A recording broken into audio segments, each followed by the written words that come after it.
Hi, it's Isabel at Lloyd South Lakes BMW, and here we have a 520D M Sport Saloon, finished in Black Sapphire Metallic. It has 19-inch M Y-spoke bi-colour alloy wheels, and in the rear windows it has sun protection glass, protecting backseat passengers from harmful UV rays, while also adding an element of privacy.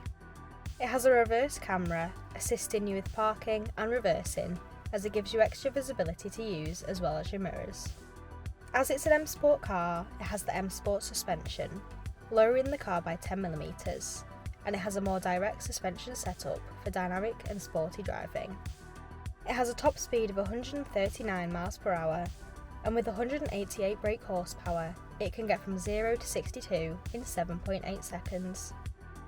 Moving on to the interior, it has the leather Dakota Ivory White with grey contrast stitching upholstery and front heated sport seats, essential for driving in the winter as they're quick heating.